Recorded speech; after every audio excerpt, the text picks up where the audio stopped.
আজারবাইজানকে হারিয়ে 2026 বিশ্বকাপের মূল পর্বের এক পা দিয়ে রাখলো ফ্রান্স। অক্টোবরের অনুষ্ঠিত পরের ম্যাচ জিতলেই বিশ্বকাপের টিকিট নিশ্চিত হয়ে যাবে ফরাসিদের। প্যারিসে শুক্রবার রাতে ইউরোপের অঞ্চলের বাছাই পর্বে ডি গ্রুপের ম্যাচে আজারবাইজানকে 3-0 গোলে হারিয়েছে দুইবারের বিশ্ব চ্যাম্পিয়নরা।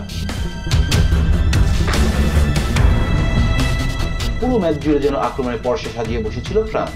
একের পর এক আক্রমণে কোণঠাসা হয়ে পড়ে আজারবাইজান।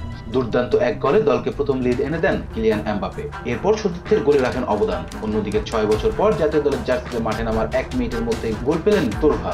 তবে জয় পেলেও ফরাসি শিবির অসুস্থের কারণে এমবাপের চোট। ম্যাচের শেষ দিকে পায়ে অসুস্থ নিয়ে মাঠ ছেড়েছেন তিনি। তার বদলি হিসেবে নেমেই দারুণ এক গোল করেছেন ভোর্তা। গোলের পরবর্তী গোলটি করেছেন আদিও রাবের্ট। 76% বেশি বল নিজেদের দখলে রেখে গোলের জন্য মোট 33টি শট নিয়ে 9টি লক্ষ্যে রাখতে পারে ফ্রান্স।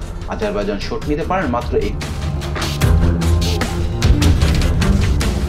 3 ম্যাচের সবগুলোতে জিতে 9 পয়েন্ট নিয়ে ডি গ্রুপের শীর্ষে আছেন ফ্রান্স। একই রাতে আরেক ম্যাচে আইসল্যান্ডের বিপক্ষে 5-3 গোলে জিতেছে ইউক্রেন। 4 পয়েন্ট নিয়ে তারা আছেন গ্রুপের 2-এ। 3 পয়েন্ট নিয়ে 3 নম্বরে আছেন আইসল্যান্ড। 1 পয়েন্ট নিয়ে ত্বরান্বিত Azerbaijan.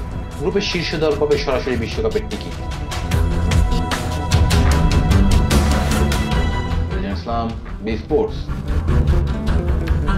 Please subscribe our channel to get more information about Cricket World.